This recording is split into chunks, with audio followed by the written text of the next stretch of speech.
Oi, pessoal, bom dia! Bom dia! Muito bem. Oi? Foi bom. Foi muito bom. A energia tá boa.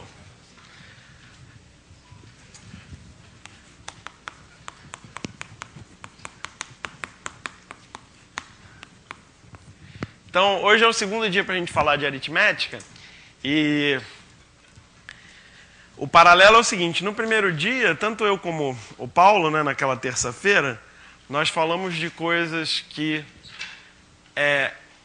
essencialmente de problemas interessantes que podem ser antecipados no currículo, né? Em relação a como tradicionalmente se faz.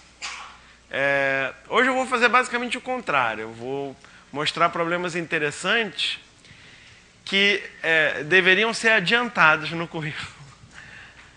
No seguinte sentido, essas propriedades de números inteiros, especialmente envolvendo divisibilidade, que é o foco de hoje, geram problemas interessantíssimos, às vezes muito difíceis, que os alunos, em geral de sexto, sétimo ano, que costuma ser a série em que esses temas são apresentados, esses alunos não têm maturidade ainda para entender e para pensar em certos problemas envolvendo essa parte. No entanto, esse assunto é introduzido aos alunos no sexto, no sétimo ano, né, divisibilidade, etc., números primos, e nunca mais aparece no currículo.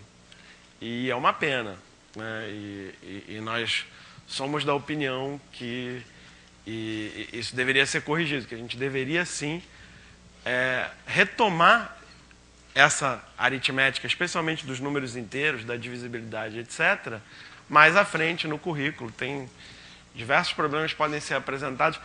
Por exemplo, quando a gente começa a ensinar funções no ensino médio, existem funções envolvendo números inteiros e divisores e divisibilidade que são muito interessantes e podem servir tanto para exemplificar o conceito de função e como ele pode ser útil, mas também para retomar esse tema que foi estudado antes com situações mais abstratas e mais difíceis e mais complicadas e mais interessantes.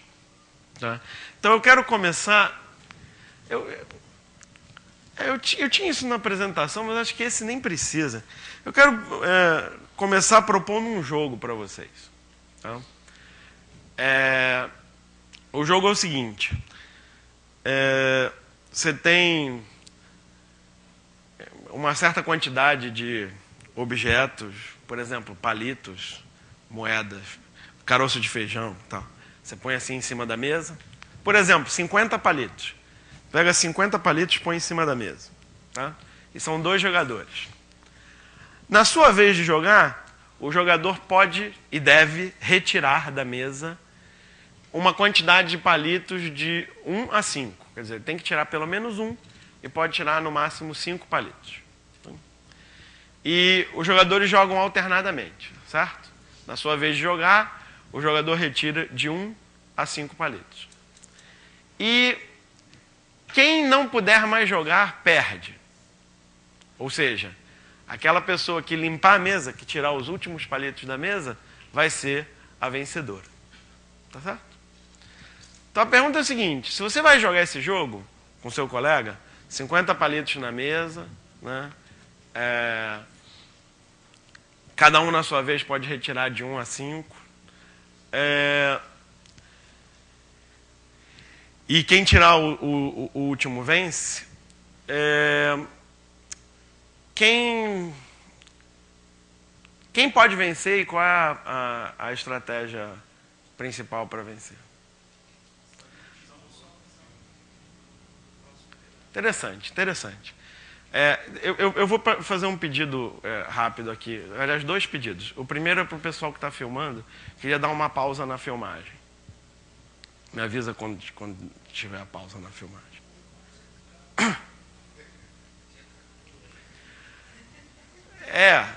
É que assim, de vez em quando, esse problema que eu tenho me atrapalha, é isso. Bom, obrigado, gente. Valeu. Estávamos falando de um problema dos palitos. Lembrei. Palitos, aí de 1 a 5, etc, etc. E aí, o que você tem que fazer para ganhar?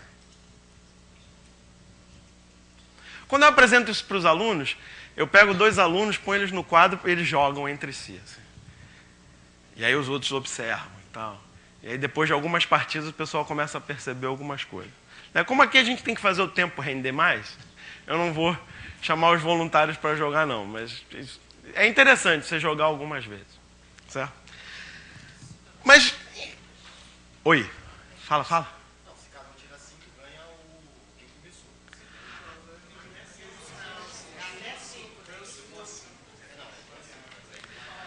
Inclusive, esse é um pensamento muito comum quando a gente começa a ver um jogo como esse. Contar com a colaboração do adversário.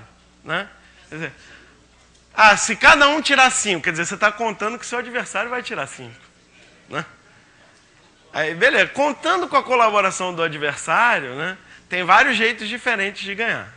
Né? O que começa a ficar complicado é quando você não conta com a colaboração do adversário. Quando você tenta bolar uma estratégia que funcione independente do que o adversário faz. Tá? E aí o mais eficaz, nesse problema e em vários outros problemas similares, é você pensar de trás para frente. Certo? Ou pensar em situações mais simples. O que nesse caso é a mesma coisa, porque o que esse jogo tem de bom é que ele vai se simplificando a cada rodada. Certo? A quantidade de palitos na mesa é menor a cada rodada, certo? Então, se você estudar casos mais simples, você está ao mesmo tempo estudando o final do jogo, certo? Então vamos estudar o final do jogo.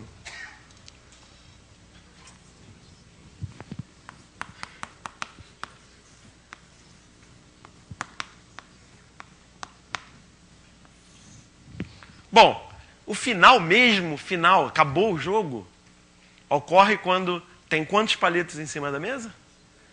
0. O final do jogo é com 0 palitos sobre a mesa. Aí agora, para a gente falar a mesma linguagem, vamos estabelecer a seguinte convenção. Tá? Eu vou sempre considerar o ponto de vista do próximo a jogar. Tá? De quem chegou na mesa para jogar. Tá? Então eu cheguei na mesa, é a minha vez de jogar. Se o que eu vejo sobre a mesa são 0 palitos, qual é a sua conclusão? Ou a minha conclusão? Perdi, certo? Se é a minha vez de jogar e tem 0 palitos na mesa, eu perdi. Então, de novo, para a gente falar a mesma linguagem, eu vou chamar isso aqui de uma posição perdedora.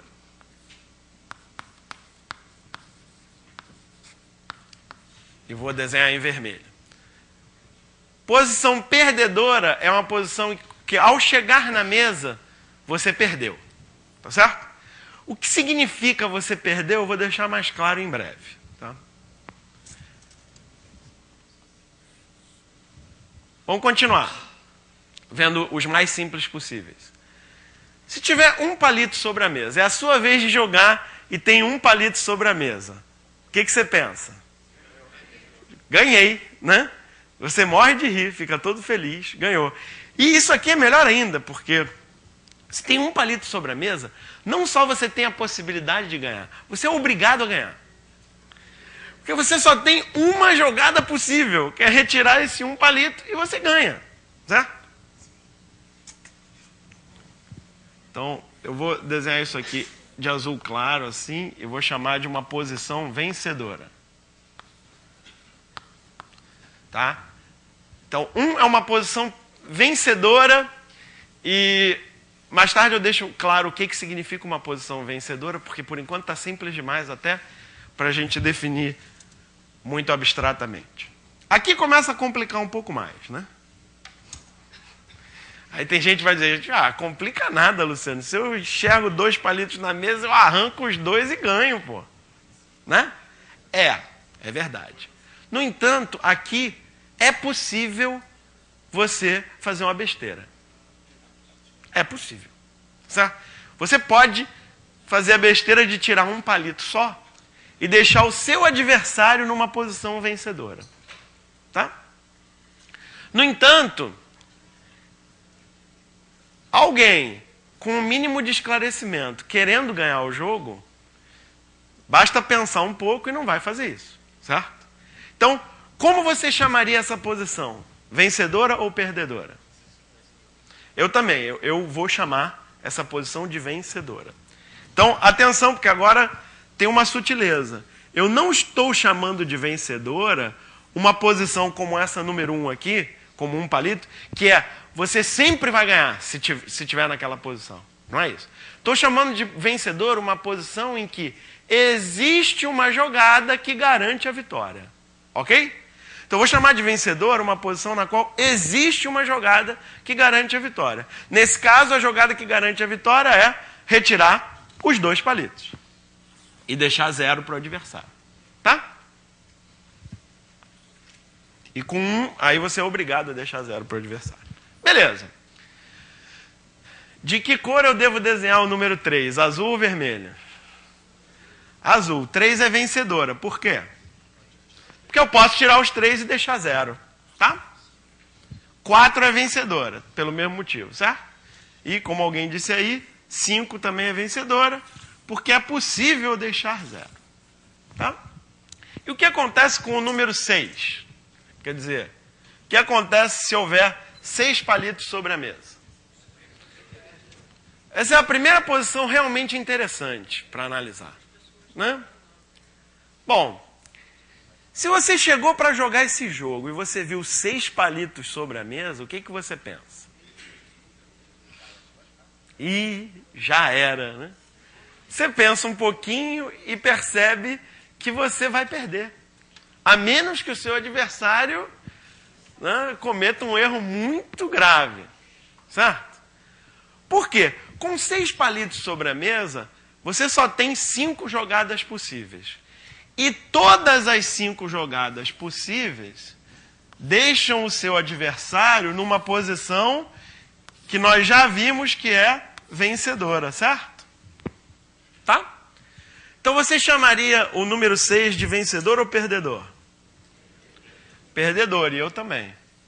A posição relativa ao número 6 é uma posição perdedora. Então o que a gente está chamando de uma posição perdedora? Não é uma posição em que tudo que você fizer você vai perder com certeza. Porque você não perde com certeza se você deixar 5, certo? Depende do seu adversário querer vencer. Tá legal? Mas na hora de analisar um jogo como esse, a gente sempre tem que contar que o adversário vai fazer a melhor jogada possível para ele. Certo? Tá?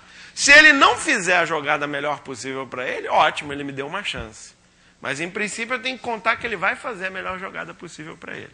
Então, se eu tenho 6 palitos sobre a mesa, eu sei que eu não posso garantir a minha vitória. Certo? E eu sei que o meu adversário vai poder garantir a vitória dele na próxima jogada, se ele jogar de forma inteligente. Certo? Então, ao ver o número 6, eu estou numa posição perdedora. Eu não posso garantir a minha vitória. Eu dependo de um erro do meu adversário se eu tiver esperança de vencer. Certo? Ótimo.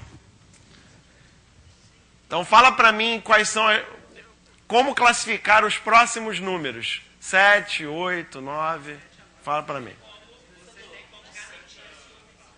De 7 a 9, você tem como garantir a vitória? Tá, eu ouvi outras coisas, mas eu ouvi mais forte de 7 a 9. Então vamos lá. 7, 8, 9. Por que com 7, 8, 9 você garante a vitória? É possível você garantir a vitória? Ah, 10 também. Ah, 11 também. Você tem razão. Com 7, 8, 9, 10 ou 11 palitos sobre a mesa, você pode garantir a sua vitória. Você pode garantir a sua vitória. Porque para garantir a sua vitória, basta deixar o adversário com uma posição que a gente chamou de perdedora. Certo? E a gente já sabe que 6 é uma posição perdedora. Certo? Então, se eu for capaz de deixar 6 palitos para o meu adversário, eu garanto a minha vitória, desde que eu jogue corretamente. Certo?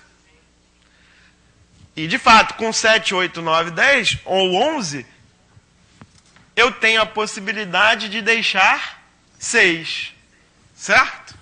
Se eu tenho a possibilidade de deixar 6, eu garanto a minha vitória. Tá? E o 12, hein?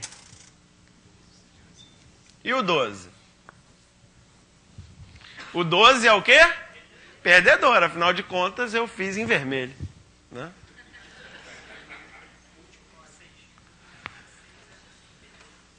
Bom, por que 12 é perdedora? Porque eu já concluí que de 7 a 11 são posições vencedoras. E quem tem 12 palitos só pode deixar uma dessas 5 possibilidades, certo?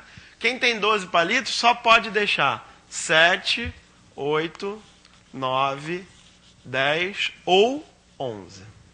Certo? Tá? Você já percebeu como vai ser o processo? Né? Se você quiser, você formaliza isso usando indução e tal. Né? Mas, dada uma posição perdedora, a gente sabe que as 5 próximas são vencedoras e a 6ª próxima é perdedora. Certo? Ou seja, as posições perdedoras vão caminhar de 6 em 6.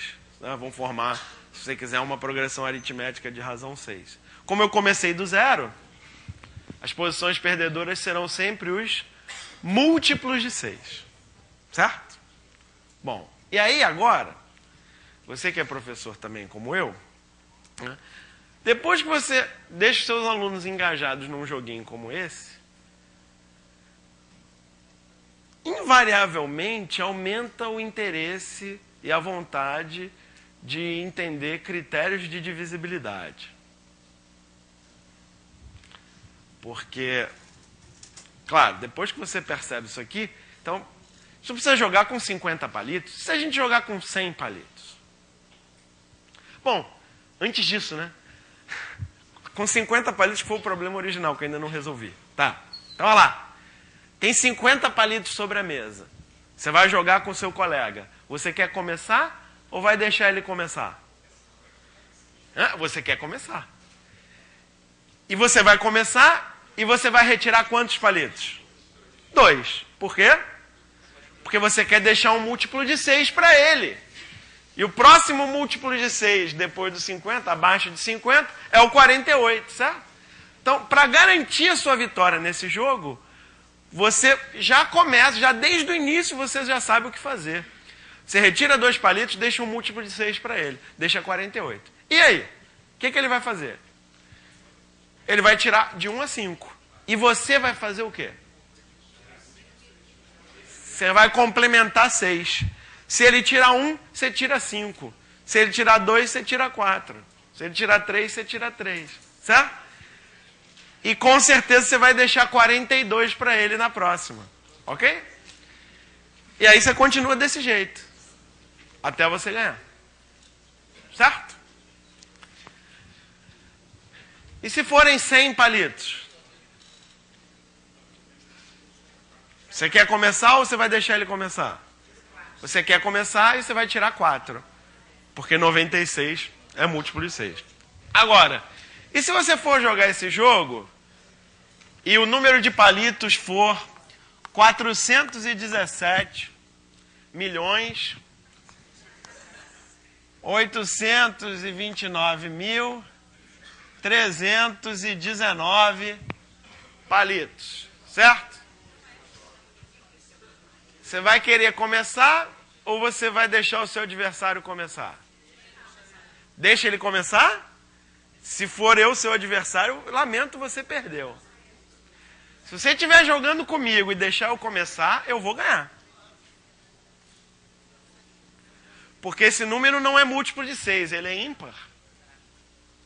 Se ele não é múltiplo de 6, ele é uma posição vencedora. Então quem começa tem a chance de ganhar. Eu entendi por que você deixou eu começar, porque o número é muito grande, é muito chato, então deixa eu... Mas não, você quer ganhar, pô. E aí? A pergunta é a seguinte, com esse número de palitos, certo?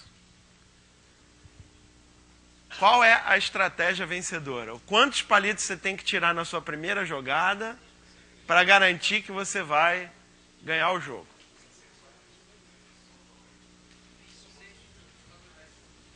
Muito bom, muito bom. Divide por 6 e acha o resto. Ótima estratégia, é uma divisão tranquila de fazer, o número não é tão grande assim. É verdade, é rapidinho. Rapidinho você faz essa divisão, acha o resto, basta você retirar o resto. Descobre qual é o resto, retira o resto. Não, é rápido mesmo, quer ver? Porque você nem precisa fazer a divisão, você precisa se preocupar com o quociente. Você se preocupa só com o resto. É rapidinho mesmo, vou fazer aqui, porque tem gente duvidando que seja rápido. Olha aqui, ó, 41 por 6, resto 5, certo? Aí vai baixar 5 aqui, não vou ficar escrevendo, eu faço de cabeça. Baixa o 5, 57 por 6, resto 3. 38, resto 2, certo? 22, resto 4. É isso? Deixa eu errar não. 49, resto 1. 13, resto 1. 11, resto 5. 59.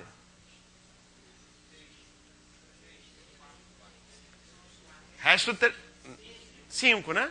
59, resto 5. Pronto. Não é muito difícil, mesmo fazendo a divisão, não é demorado, certo? Então, acabei de concluir que para ganhar o jogo, basta retirar 5 palitos na minha primeira jogada e, a partir daí, sempre complementar o 6, né, em relação ao que o meu adversário jogar. Beleza? Né? Você vê que calcular resto de divisão, saber critério de divisibilidade pode ser importante, mais do que você imagina. Viu? Tá, mas tem outros jeitos de fazer isso. Tem outras pessoas sugeriram outras formas que são muito boas também. Por exemplo, soma os algarismos. O que faz somar os algarismos? Somar os algarismos é o critério para ver se é múltiplo de 3, certo? Ok. Já somaram? Deu 44. Tá bom. Daqui a pouco eu vou comentar algumas alternativas a isso. Mas você somou os algarismos, achou 44. Certo?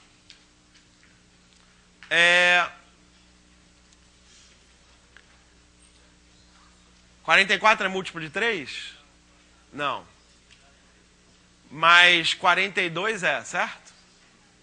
Então, se a soma for 2 a menos, passa a ser múltiplo de 3, ok?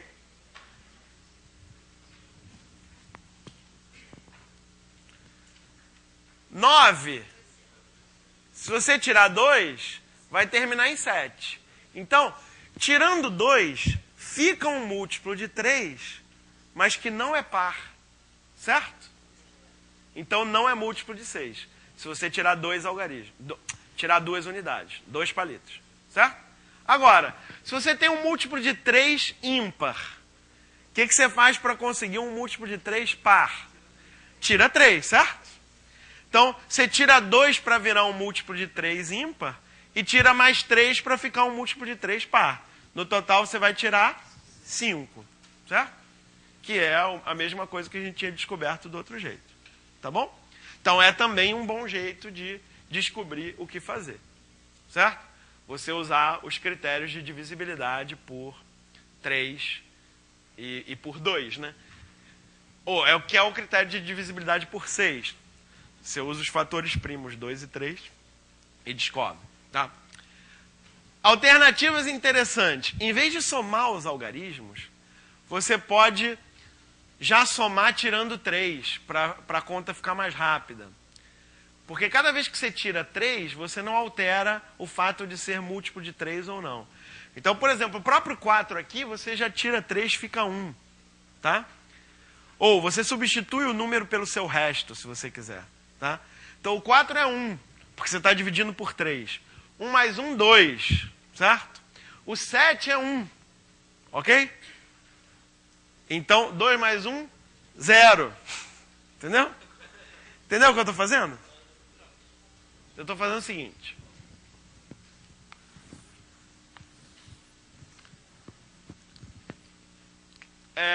sabe o relógio, né? Aí, por exemplo, são 9 horas da manhã. Você quer saber que horas serão daqui a 25 horas, certo? São 9 horas da manhã. Daqui a 25 horas, que horas serão?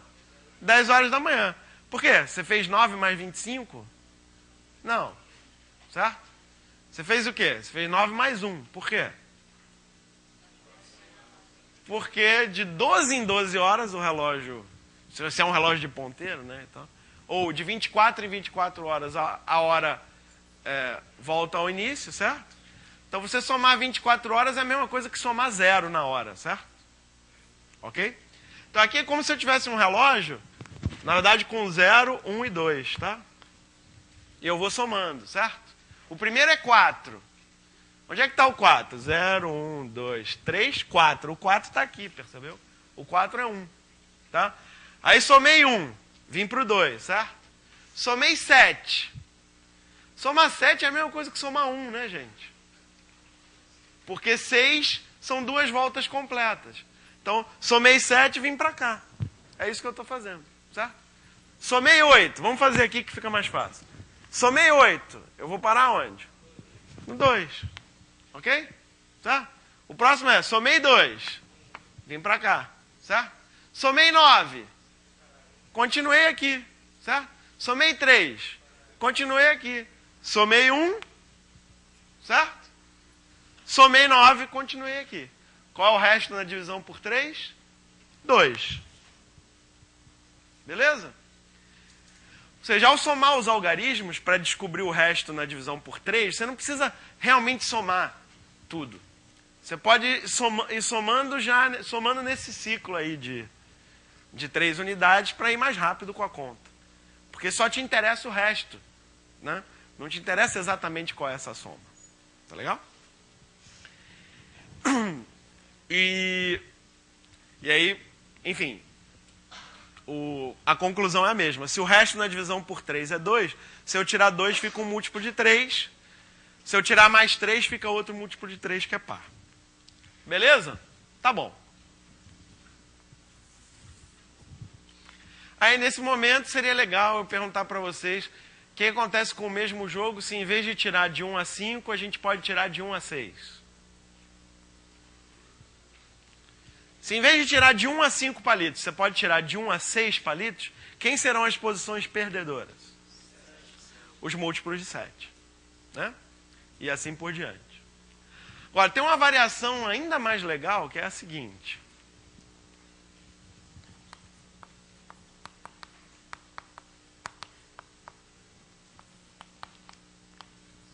Quem tirar o último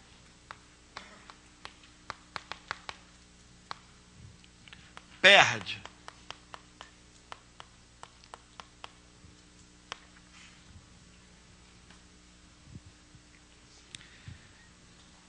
E mesmo a gente tendo que aproveitar o nosso tempo ao máximo, eu acho que é um bom aproveitamento do nosso tempo se você dedicar 3 minutos a tentar descobrir isso sozinho.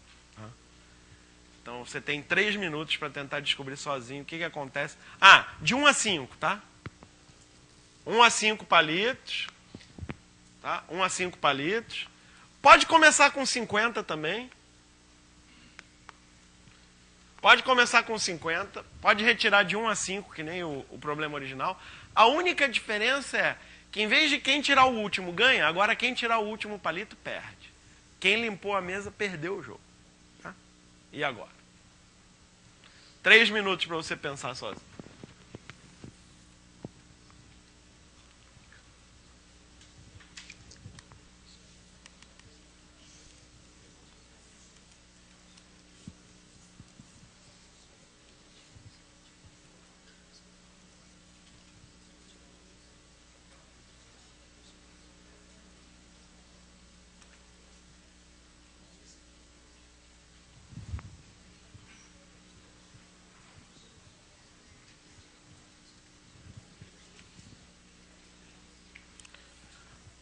Pode projetar ali.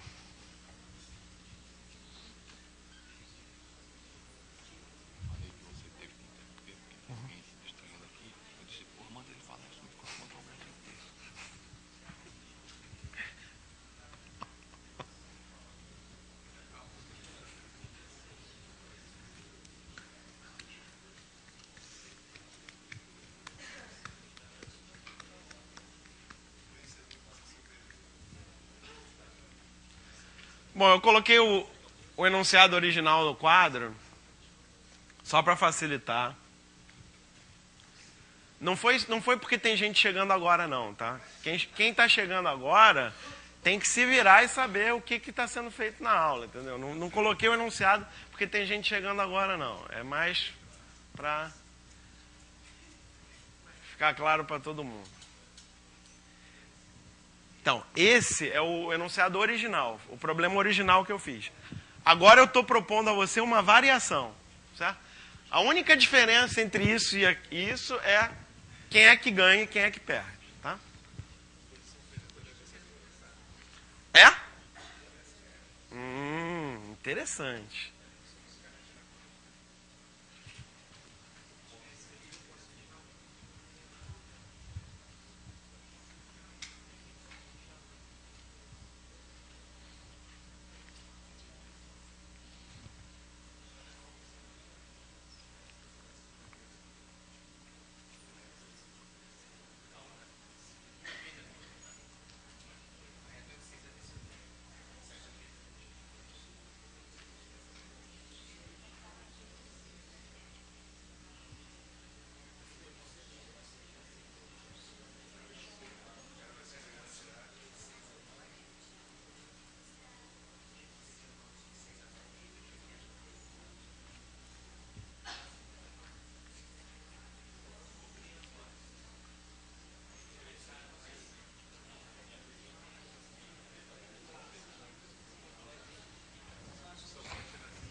É, pode tirar de 1 a 5.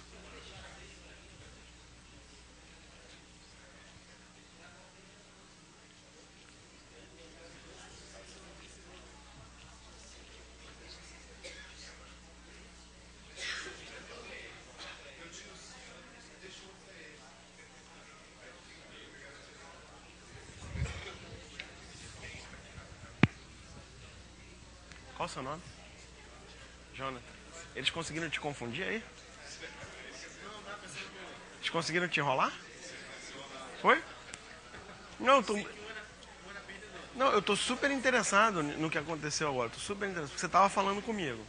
Você estava bem firme, dando um raciocínio. Aí eles te interromperam. Não sei o que, não sei o que. Aí você parou, duvidou e... Te atrapalharam?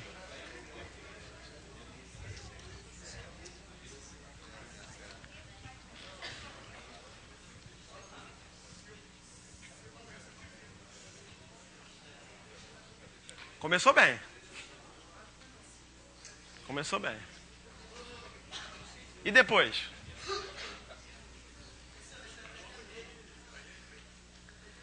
A estratégia é a mesma. Então você vai começar tirando 2, é isso? Como é que a estratégia é a mesma se o outro você tira 2 e nesse você tira 1?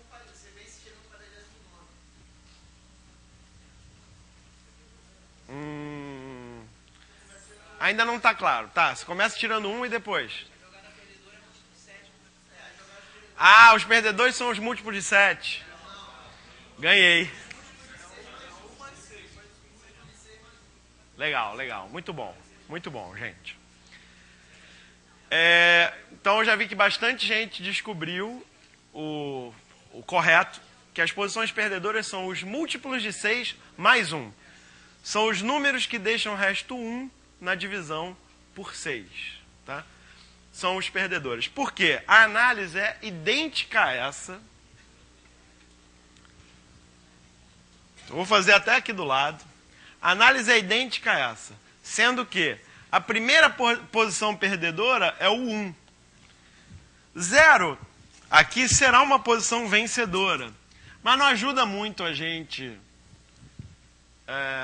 saber disso. Bom, ajuda talvez para evitar deixar o adversário com 0. Mas 1 é perdedor. Por quê? Se tem um palito na sua frente e é a sua vez de jogar, pelas regras do jogo, você tem que tirar esse palito e aí você perde. Tá? Agora, 2 é vencedor. Por quê? Porque você pode deixar 1. Não é isso? 3, 4, 5, 6 são vencedores, porque em todas essas posições é possível deixar um para o adversário. Ok? Por isso são todas vencedoras. Tá? Aí a próxima vai ser 7. Tá?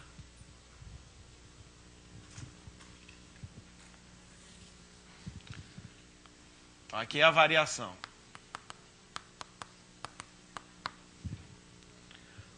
Então o próximo é o 7, que é perdedor. Por que o 7 é perdedor aqui?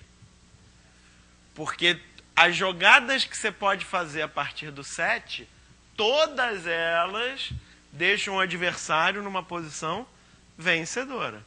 Por isso que 7 é perdedor. Tá? E assim por diante. Vai de 6 em 6 do mesmo jeito.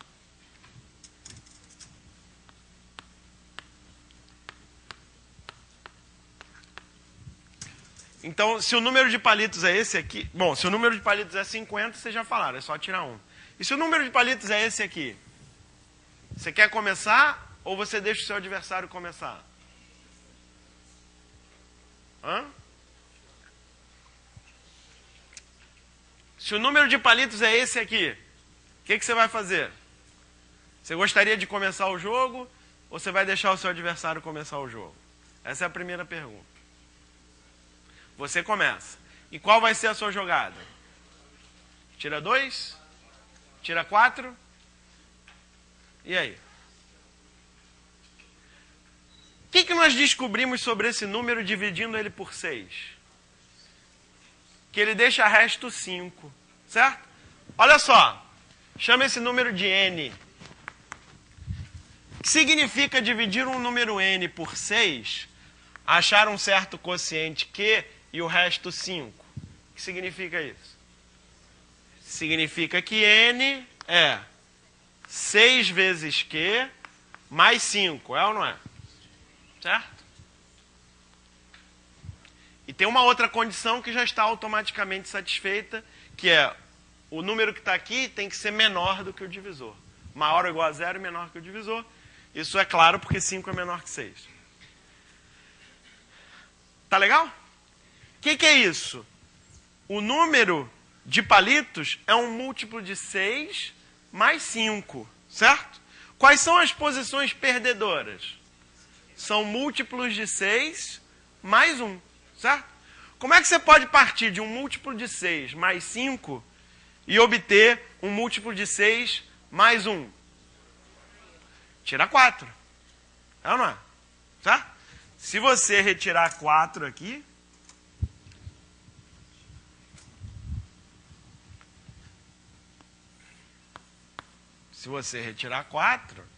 você vai obter um múltiplo de 6 mais 1. E essa é uma posição perdedora de acordo com a nossa análise. Ok? Então, de um múltiplo de 6 mais 5 para obter um múltiplo de 6 mais 1, você tira 4. Tá? E se o número total de palitos for um múltiplo de 6? Qual é a jogada? Bom, me fala, eu vou ter que repetir. Gente, olha só, desculpa, eu já falei sobre isso. Vocês estão mexendo no celular. Isso me desconcentra, vocês ficarem mexendo no celular, entendeu? Você tem que decidir se vocês vão assistir a aula ou não vão assistir a aula. Desculpa que vocês chegaram depois, eu parei a aula para falar exatamente sobre esse mesmo assunto.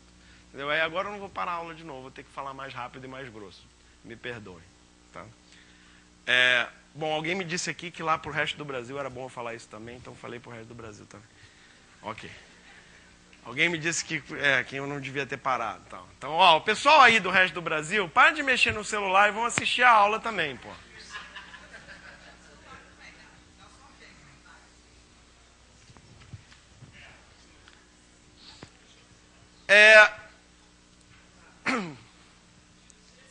Onde estávamos?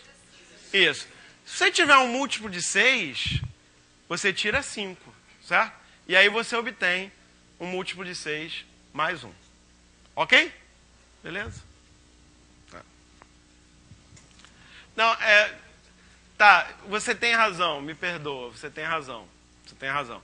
Eu tinha falado isso da outra vez, é porque como eu repeti ainda há pouco, eu não queria falar a mesma coisa que eu falei da outra vez, de novo, etc.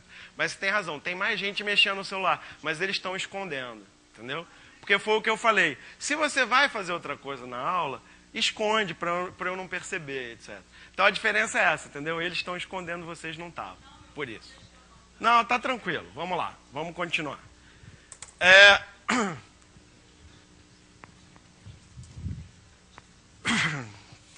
Esse é o mal moderno, né? O mundo não vive sem nós nem um segundo, não é isso? E aí, ou pelo menos isso parece. Ou essa é a pretensão. Oi? Como assim? Depende. Depende. Um múltiplo de 7, essa pergunta é boa.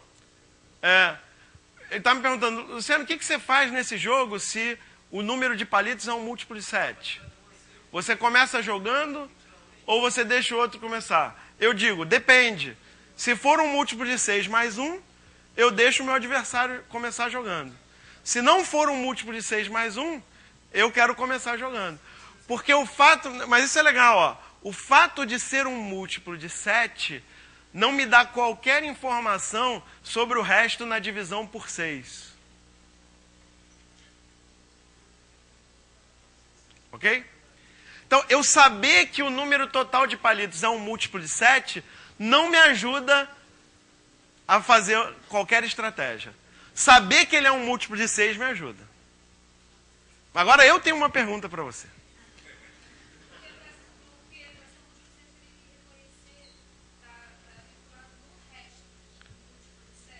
Exato. Exato. É isso.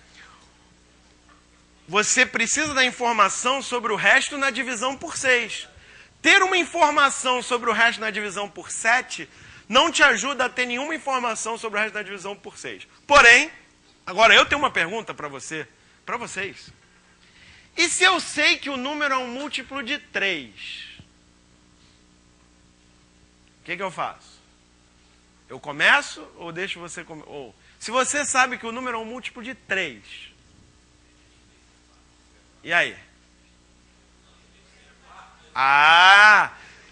Se você sabe que ele é múltiplo de 3, agora você não tem a informação ainda do resto por 6. Mas você simplificou o problema. Basta saber se é par ou ímpar. Certo? Se for par, você tira 5. Se for ímpar, você tira... Não, depende não. Se é múltiplo de 3 ímpar, você tira 2. Um múltiplo de 3 que é ímpar, se você tirar 2, ele fica um múltiplo de 6 mais 1, com certeza. Porque se você tirar 3, é múltiplo de 6, certo? Então você tira 2 para deixar múltiplo de 6 mais 1. Tá? E agora tenho outra pergunta para você. Viu como a sua pergunta foi boa? Foi muito boa a sua pergunta do múltiplo de 7. A outra pergunta é a seguinte, muito boa mesmo. A outra pergunta é a seguinte, e se eu sei que o número de palitos é um múltiplo de... Não é um... tá bom, vamos começar assim. É um múltiplo de 12. O que eu faço? Tira quanto? Tira 5. Porque múltiplo de 12, com certeza é múltiplo de 6. Certo? Agora, e se eu dividir o número por 12, se a informação que eu tenho é um certo número dividido por 12, deixa resto 10. Tá? E aí você vai jogar esse jogo com esse número. Então, um número que deixa resto 10 na divisão por 12. Qual vai ser a sua jogada? Quase. Tira 4 no jogo original, mas na variação. Na variação tira 3. Bom, em outras palavras, do que a gente está falando aqui? Vou escrever, tá? N dividido por 12 deixa resto 10, certo? Este mesmo N, Se ele for dividido por 6, qual é o resto? É 4, certo? Por que é 4? Por que é 4?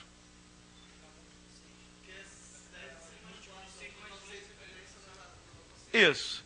Porque aqui o n é 12q mais 10 e, portanto, ele é 6. Ele é 6 vezes 2q mais 10, certo? Mas 10 não é um resto admissível por 6, certo? Então você, digamos, continua dividindo. 10 por 6 dá quociente 1, que é 6, e mais 4, certo? E aí você junta esse... o 10 você separa em 6 mais 4. E aí você junta esse 6 ali. E aí fica 6 vezes 2q mais 1 mais 4, tá certo? Isso prova que o resto aqui é 4. Tá?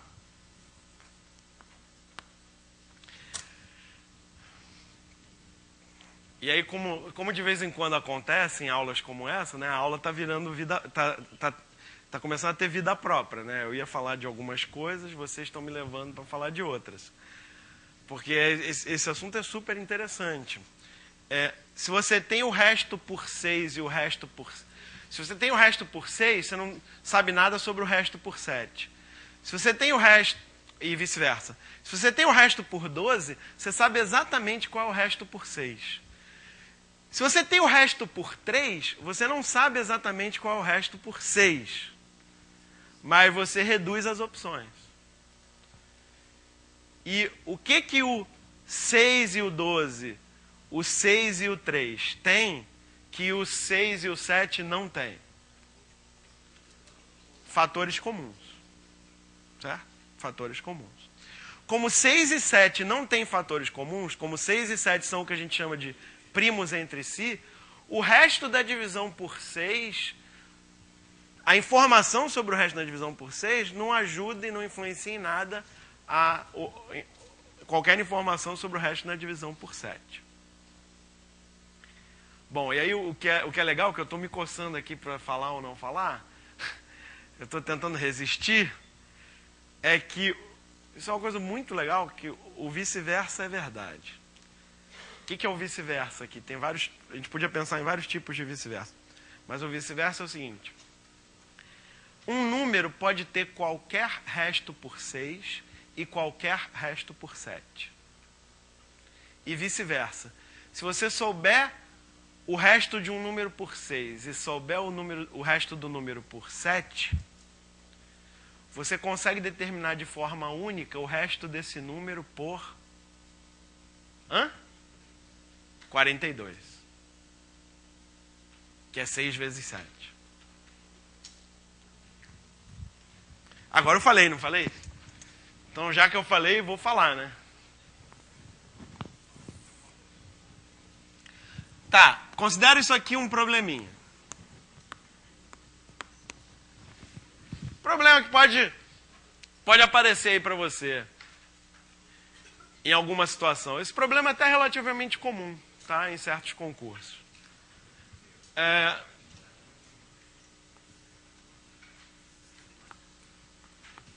Dividindo o inteiro positivo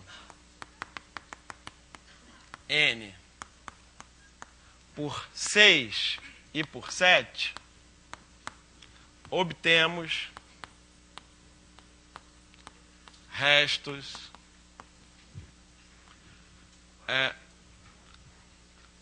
4 e 6? 4 e 5.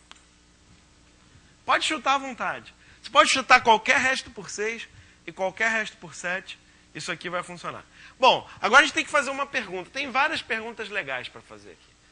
Né? Quer uma pergunta legal? Determine todos os valores possíveis de n. Essa é uma pergunta legal. Essa talvez seja a pergunta mais legal. Se você sabe o resto de um número por 6 e sabe o resto dele por 7, quais são todos os valores possíveis que esse número pode ter? Essa é uma pergunta legal. Uma variação disso que podia... Isso aqui pode ser uma questão de uma prova sua para certos grupos de alunos. Sabe-se que o número n está entre não sei quanto e não sei quanto. Qual é o n? Certo? Você dá um intervalo de possibilidades. E o que é uma pergunta mais direta e talvez que esconda um pouquinho a beleza do problema é perguntar qual é o resto da divisão de n por 42.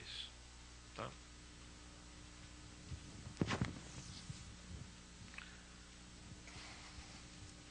Eu vou fazer a primeira. Determine todos os valores de n. Todos os valores possíveis de n. Tá? Então,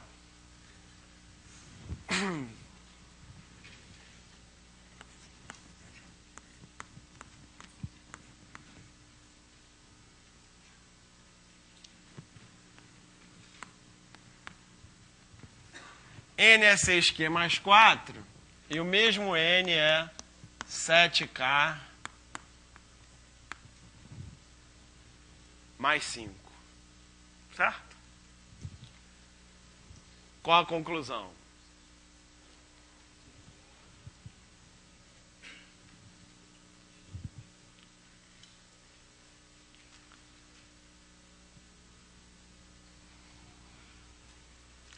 Vai ter algumas formas de finalizar isso aqui.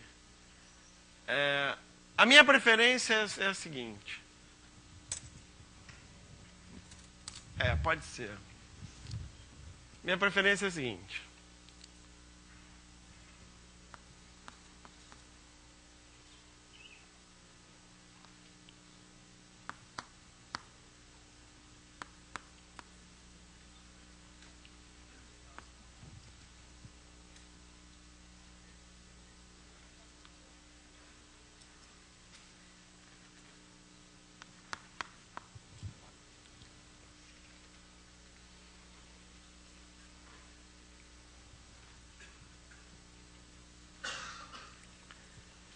Eu estou pensando como é que eu vou fazer isso sem usar a linguagem de congruência. Então, ao mesmo tempo, eu recomendo a você que você estude a linguagem de congruência, se você puder. Que é muito útil nesse tipo de problema. Porque aqui, por exemplo, o que eu acho o jeito mais simples é usar congruência módulo 6. Quando você usa congruência módulo 6, o 6 vira 0 e o 7 vira 1. E aí isso fica k... Estou falando só para quem já viu essa linguagem e já vou acabar, tá? Isso fica k congruente a menos 1 módulo 6 e isso praticamente resolve. Como, enfim, é complicado eu falar da linguagem de congruência no tempo que a gente tem, eu vou... Mas só deixar claro que o que eu vou fazer agora não foi uma ideia interessante que eu tive agora, não. Eu estou apenas adaptando a linguagem de congruências a algo mais simples. Então, o que eu vou fazer é o seguinte, para poder comparar esse 7 com esse 6, eu vou aproveitar que 7 é 6 mais 1, e vou escrever esse 7k como 6k mais k. Tá? E, bom, eu já vou passar... Eu vou passar tudo que tem 6 para um lado e tudo que não tem 6 para o outro. Aí vai ficar assim, k mais 1, certo? Igual a 6q menos 6k. Foi muito rápido? Toda a intenção aqui é eu poder usar divisibilidade por 6. Essa é a ideia da solução. Para usar a divisibilidade por 6, eu separo o 7k em 6k mais k. Tá? Com isso, eu obtenho k mais 1 de um lado e do outro lado um múltiplo de 6, certo? 6 vezes q menos k. Isso aqui é um múltiplo de 6.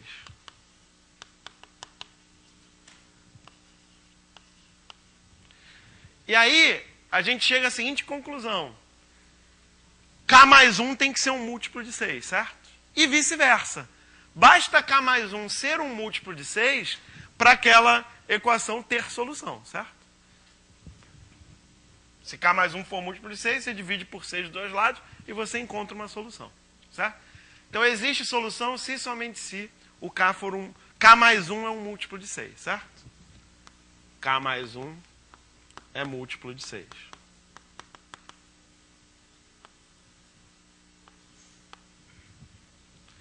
Ou, se você preferir, K mais 1 é igual a 6 vezes uma certa variável que vai representar um número inteiro. Já usei Q, já usei K. A. K mais 1 igual a 6A. E, portanto, K igual a 6A menos 1. K, aqui, representa todos os inteiros que deixam o resto 5 na divisão por 6. São múltiplos de 6 menos 1. Tá? Mas ainda não acabou que a gente tem que achar o N, né? Vou fazer aqui nesse pedacinho. Se o K é 6A menos 1, substitui aqui. N é 7 vezes 6K menos 1 mais 5. Obrigado. 6A menos 1. N vale 42A menos 2. Tá? E esses são todos os possíveis números. Como ele diz que N é inteiro positivo, então a gente tem que ter A pertencente aos inteiros e A maior ou igual a 1, certo? Para que o N seja um inteiro positivo. Então, qual é a solução do problema? São os números 40, certo? 82, 82 mais 42, 124 e assim por diante. Tá?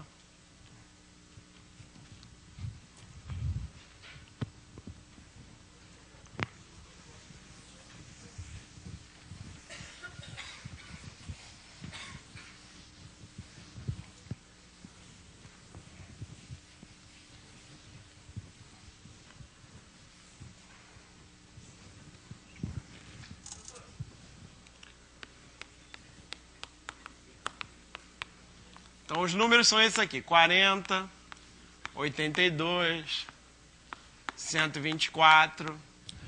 Todos eles têm o mesmo resto na divisão por 42, que poderia ser uma outra pergunta interessante para a questão.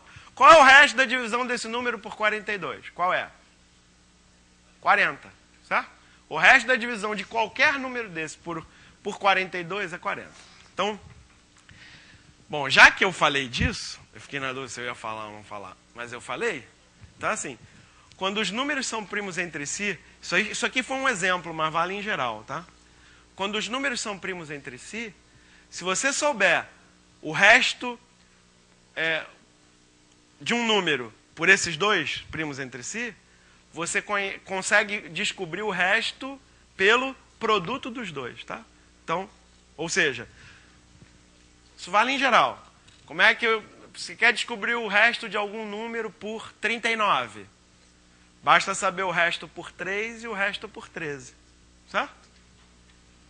E se você souber o resto de um número por 7 e o resto de um número por 13, você consegue descobrir o resto desse mesmo número por 7 vezes 13, 91, que é o meu número primo preferido, 91.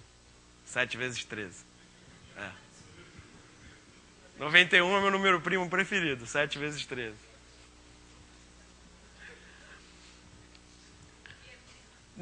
Não, é 7 vezes 13. Mas 91 é um número que parece primo e não é, esquisito, né? Muita gente acha que 91 é primo. Né? Já vi uma apostila com 91 na lista dos primos. Então, é por isso que eu estou falando.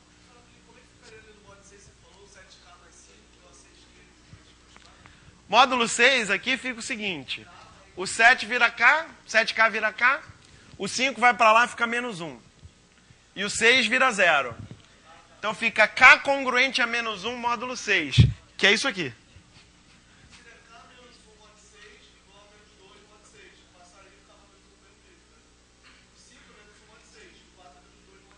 Ah, ok. Sim. Sim. Tá bom. Bom, mas eu não queria ir embora antes de fazer o que o Paulo César sugeriu na sessão de problemas da terça-feira, que eu achei realmente um ótimo jeito de ilustrar uma propriedade avançada, não tão conhecida do MDC, que é o seguinte.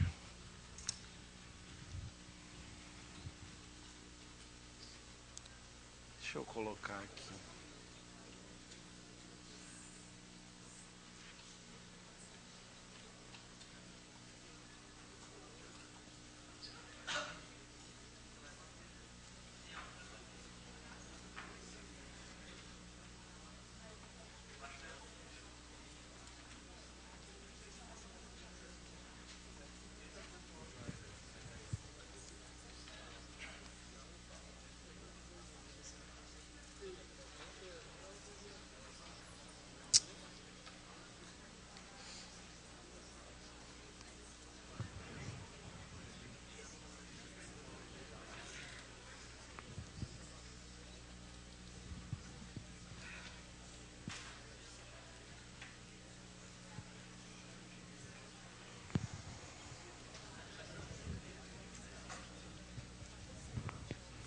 Então, tem esse problema 1 aqui, que o Paulo César deu a seguinte sugestão quando a gente estava resolvendo na terça-feira.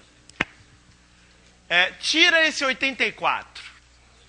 Resolve esse problema sem o 84. Tá? Como é que é esse problema sem o 84? É assim. Chama de x o número de torcedores da turma 32. Então, a soma dos números vai ser 32x.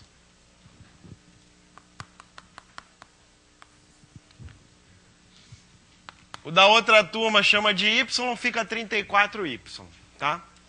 Isso tem que ser igual a 2.752. Como o Paulo observou na terça, não tem muitas soluções para isso.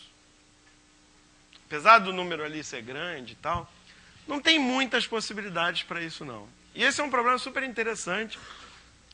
Isso aí é conhecido como uma equação diofantina linear, tem umas técnicas, né, padrão para resolver. Eu queria mostrar para vocês possibilidades para explorar isso aqui. É claro que, isso aqui é a primeira observação de todas. 32 e 34 tem um fator comum, que é 2, certo? Então, aquele número lá tem que ter esse mesmo fator comum, senão a equação é impossível, certo? Então, toda equação diofantina linear, toda equação desse tipo, você divide pelo MDC dos coeficientes, e se o coeficiente independente aqui não for divisor desse MDC, o problema é impossível imediatamente, tá? Se for, você obtém essa situação aqui, na qual... Quanto dá essa conta aí?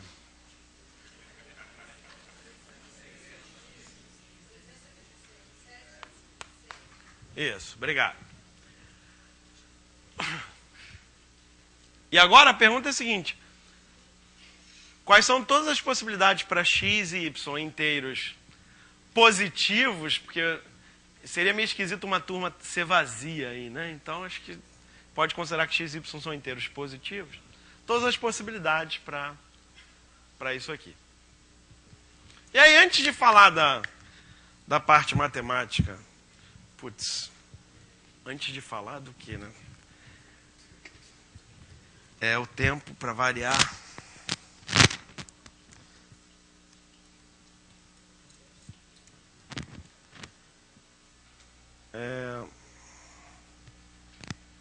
Não, mas um jeito legal de explorar essas coisas é você escrever. Você escreve um programa, por exemplo. Você manda o computador fazer isso para você. Isso é uma coisa legal em problemas desse tipo, né? Bom, isso aqui é o tamanho do código que eu escrevi em Python e eu sou um programador completamente iniciante. Então, quem sabe escrever ia escrever bem menos do que isso. Mas isso aqui é o seguinte, se você coloca... Você põe esse sol aqui, aí põe... Eu posso até colocar os iniciais, mas vamos colocar o 16, o 17 e o 1376. Aí essa função que eu escrevi aqui, ela me dá imediatamente todas as soluções. Tá? E... Enfim, estou mostrando isso para vocês porque eu acho esse tipo de coisa extremamente útil quando você está num ambiente em que é possível fazer esse tipo de coisa. Tá? Você primeiro explora, sem entender muito bem, você explora e acha as soluções. Uma boa vantagem disso aqui é que você já vê que não são tantas assim, tá certo? Então pode ser 1,80, 18,64, 35,48, 52,32, 69,16 ou 86,0. Tá? Um outro jeito de você explorar e acabar encontrando essas soluções é usar algo gráfico. Eu acho muito bom também. Eu acho que eu quero mostrar isso para vocês no GeoGebra. Mas antes disso, olha só. Quando você faz isso, você pode chamar que a gente está roubando um pouquinho. Né? A gente não sabe resolver o problema, a gente pegou uma calculadora, um computador que sabe fazer, escrevemos um programinha, ele achou as soluções para nós. Olhando as soluções, talvez... Isso acontece muitas vezes. Quando você olha as soluções, elas podem esclarecer alguma coisa para você sobre o problema. Então, dá uma olhada naquela sequência de soluções e vê se você nota alguma coisa que te chama a atenção.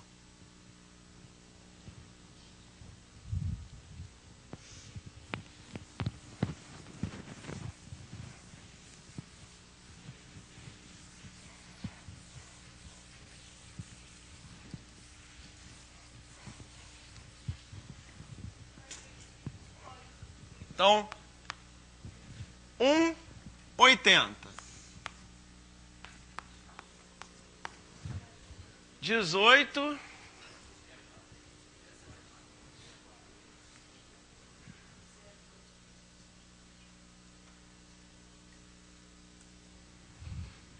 18,64.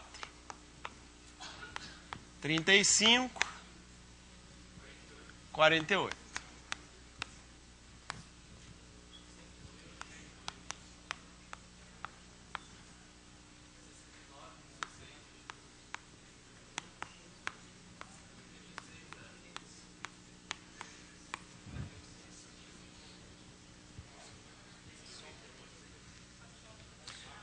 Notaram alguma coisa?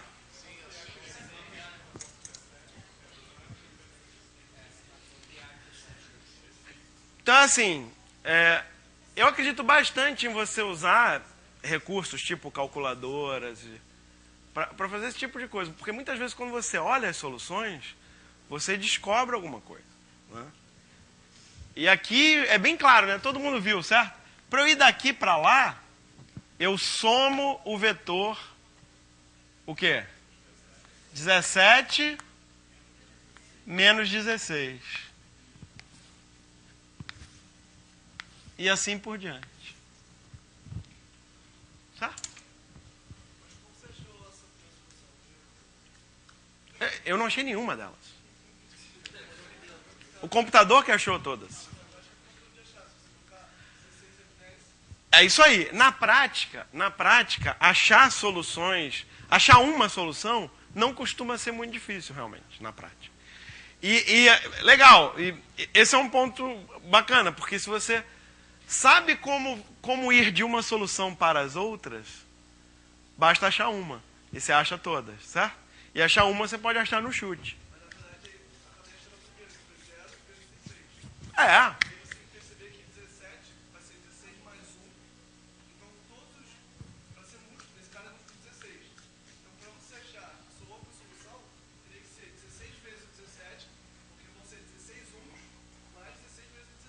Excelente. Excelente. É isso mesmo. Que me leva a outra coisa que eu queria mostrar para vocês. Gente, eu preciso...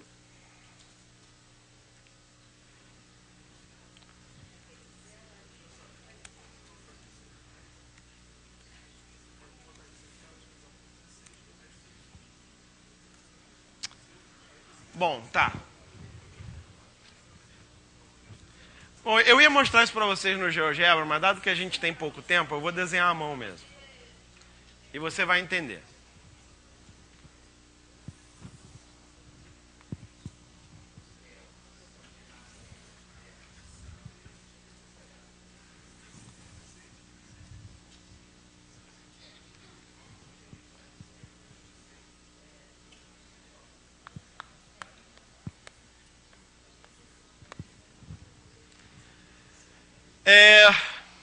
Como é que a gente pode enxergar esse problema graficamente?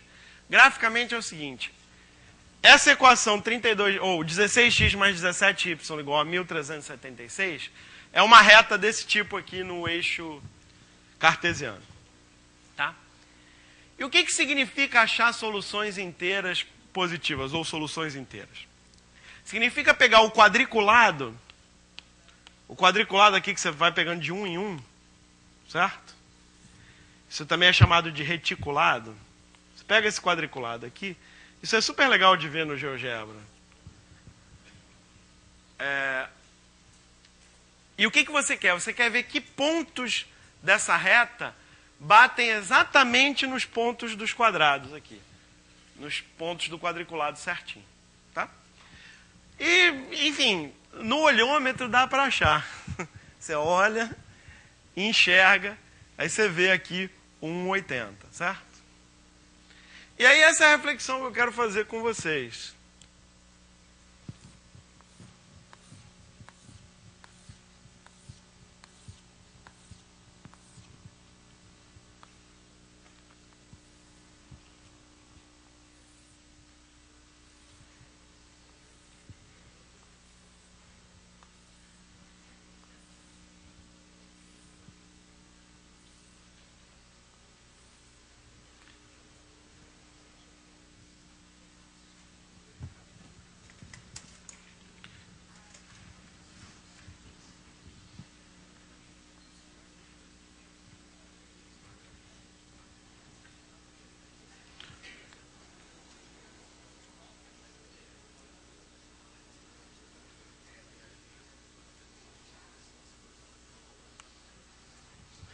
É assim, se você liga um ponto do quadriculado, tá?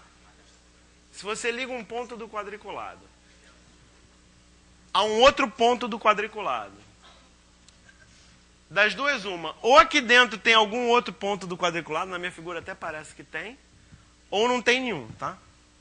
O que eu afirmo é o seguinte: se não tem nenhum ponto do quadriculado aqui no meio, ou seja, esses dois são os únicos dois pontos no quadriculado que ficam em cima desse segmento de reta aqui.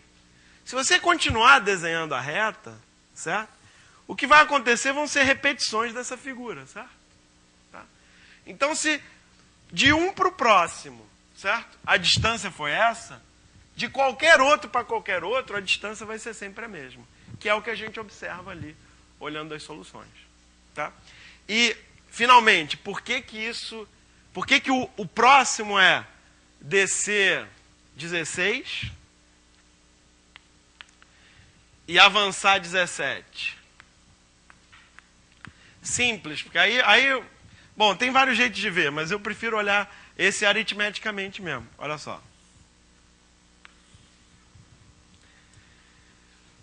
Que, na verdade, foi o que você falou. Eu estou falando o que você falou de outro jeito, tá? Eu estou avançando o x e diminuindo o y, não é isso? Ok? Podia ser o contrário. Cada unidade que eu avanço no x, certo? Ela está sendo multiplicada por 16 aqui na equação, não tá? Então, cada unidade que eu acrescento no x, eu acrescento 16 à soma total, ok? Se eu acrescentar várias unidades, eu vou acrescentar várias unidades vezes 16, ou seja, um múltiplo de 16. E, ao mesmo tempo que eu estou ganhando múltiplos de 16, quando eu tiro unidades do y, o que eu perco? Eu perco múltiplos de 17. Mas a soma final tem que ser a mesma. E a pergunta é, como é que eu acrescento o múltiplo de 16 e subtraio o múltiplo de 17, mantendo a mesma soma? Eles têm que ser iguais. O múltiplo de 16 tem que ser o múltiplo de 17. Mas 16 e 17 são primos entre si. Certo? Então, tem que ser 16 vezes 17 ou 17 vezes 16, que é o mínimo múltiplo comum. Tem que ser o produto dos dois. Certo? Por isso que o próximo que você encontra tem que ser baixando 16 e avançando, ou é isso, avançando 17 e baixando 16. Tá? Bom, foi mais rápido e mais atropelado do que eu queria que fosse, me perdoem por isso, mas considerem isso aqui apenas uma mostração, não é nenhuma demonstração, é uma mostração de umas coisas interessantes envolvendo isso aí, tá? Obrigado. Valeu.